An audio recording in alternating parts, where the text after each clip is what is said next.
keratin therapy, most of keratin products contain formalin. I read this once on the internet, but I didn't know if it's true or not. Formalin is a caustic material, or it causes deposition of protein, or it plays with the structure of protein of your hair.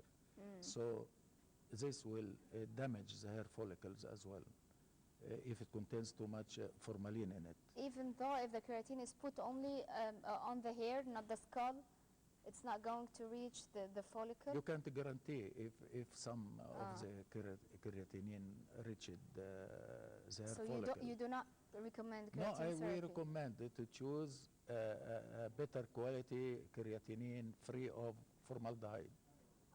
Or this material. Do they write it all the time, Professor? Because sometimes they don't write if it contains They don't write. Sometimes they say free of keratin, but to what extent? What extent free? But because the keratin really, when you see a female who had a treatment of keratin, you see the hair is really nice. It is, yeah. It is nice because it is strengthening the hair. Yes. Yeah, make it instead of being curly and straight and loose and nice. But you know, after some times it returns back. It is not permanent solution to straighten the hair. So you have to do it again and again and again. So the keratin therapy as well can lead to hair loss. Yeah, it has to be. Free from formaldehyde. Yeah, it has to be free of formaldehyde from a genuine source, and it has to be done by experts. Better to be done by experts, so they can notice. Experts, you mean dermatologists or hairdressers? Hairdresser or somebody, he is a beautician, or so he read about it and you he mean not to do it at home? It's better if you understand what are you doing, just go ahead. But if you don't have the knowledge about using, how to use it, and they are not sure that is a genuine keratin, just consult a dermatologist or a beautician. Yeah. I do recommend also not to do hair dyes or not to do anything for yourself at home, because you're not going to be 100% control. And I know a lot of problems that may cause things would go into your eyes or so, because you cannot see exactly what's going on up there. So it's better if someone does it to you rather than you do it to yourself. Okay, Professor, now we know the symptoms of baldness. I'm going to pick some hairs and then I'll count them. If this is at home? This is at home, yeah. If more than 10, it means that I should consult a dermatologist. You have to consult when I go to a dermatologist, how is this going to be figured out? How is he going to know if I'm having a problem?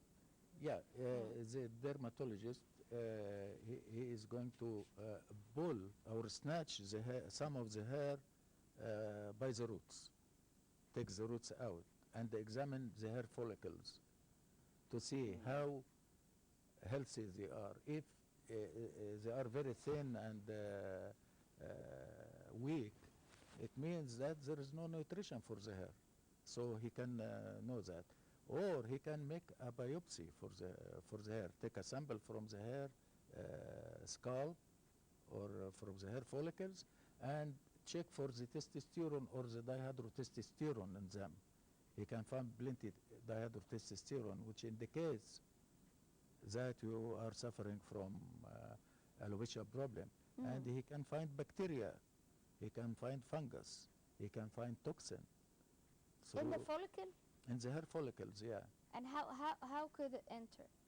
Because he is pulling, the bacteria enters easily through the hair follicles, you know.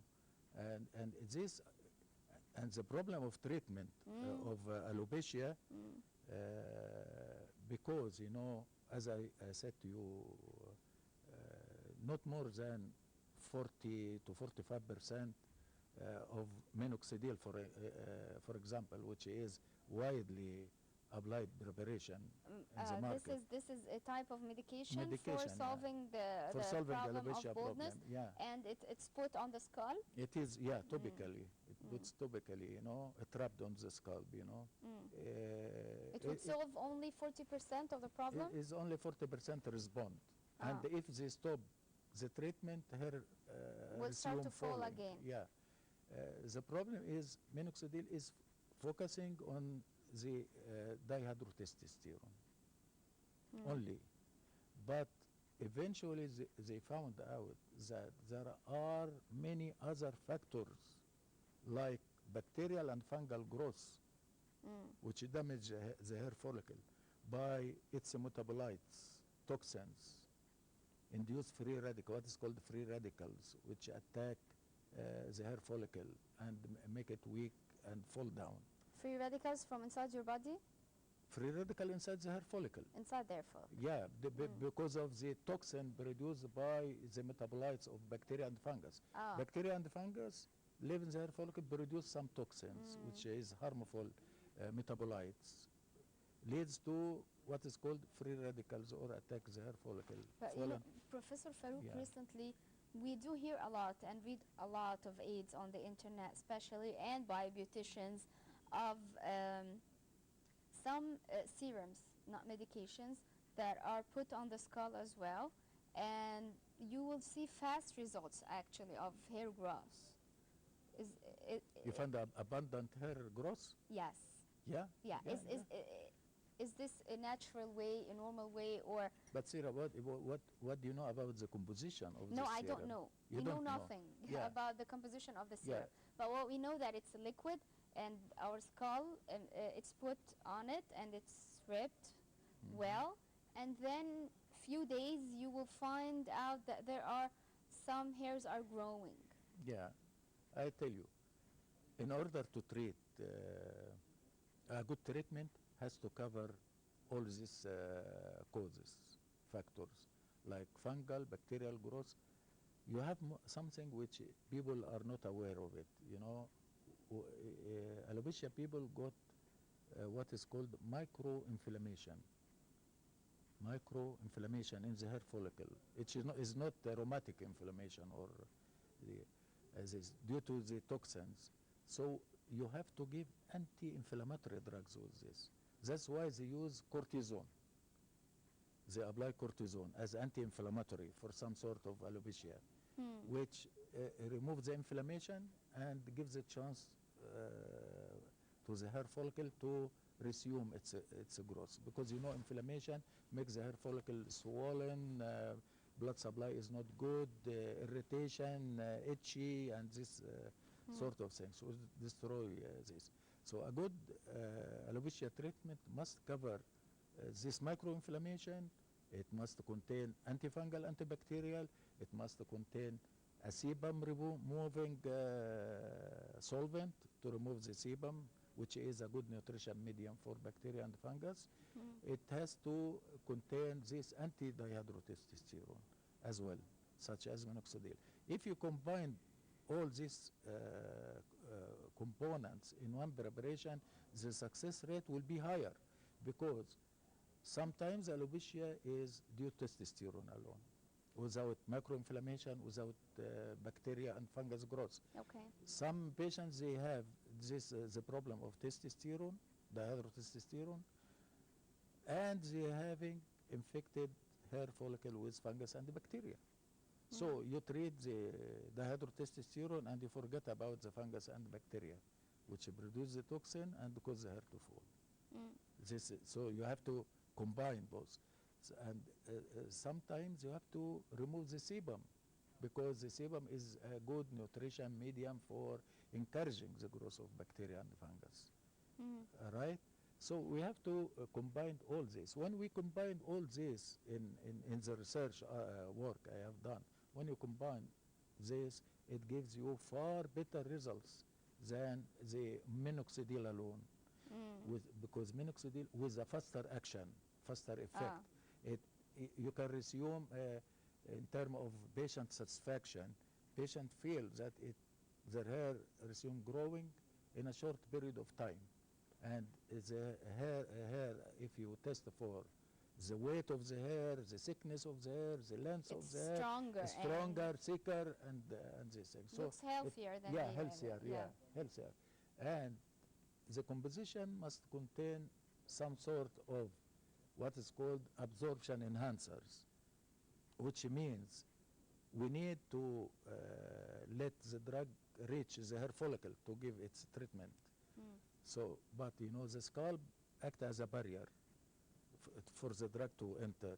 So we add some sort of harmless material which help the drug to reach. Like injections or what? Not injection. It is in the composition of the topical preparation, but it has the ability to penetrate and take the drug with it, reach to the hair follicle, cleanse it, and nourish it.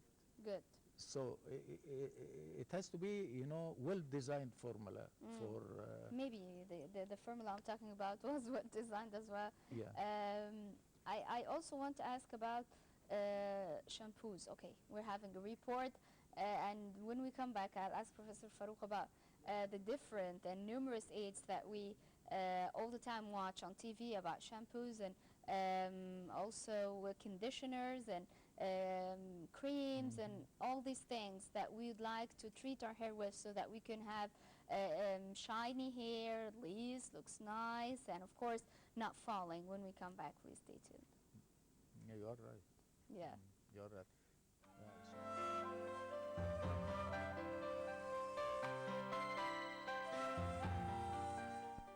Good morning, doctor. Good morning. Would you please introduce yourself more to the audience? Dr. Waida Abdu, lecturer of pharmaceutical science in Riyadh College of Dentistry and Pharmacy. Welcome, doctor. Doctor, would like to know more about the goals and the aims of organizing such an event or such a conference? Okay. Under the continuous support of the custodian of the Holy Mosque, King Abdullah bin Abdulaziz, may Allah bless him, this international Secretariat International gathering or meeting aimed to increase the professionality of the health workers in the different health domains, mainly in the pharmacy domain, by gathering a lot of international experience through one event, exchanging their updating new researches and new papers, advantages, and developments in the pharmacy meeting. That's emphasizing the idea that the aim of Riyadh College is working toward increasing the professionality of the health worker beside serving the community by increasing that professionality of the workers, making sure that we are supporting our students, the future pharmacists, with the update knowledge and helping them to meet with the international famous pharmacists in the research domains.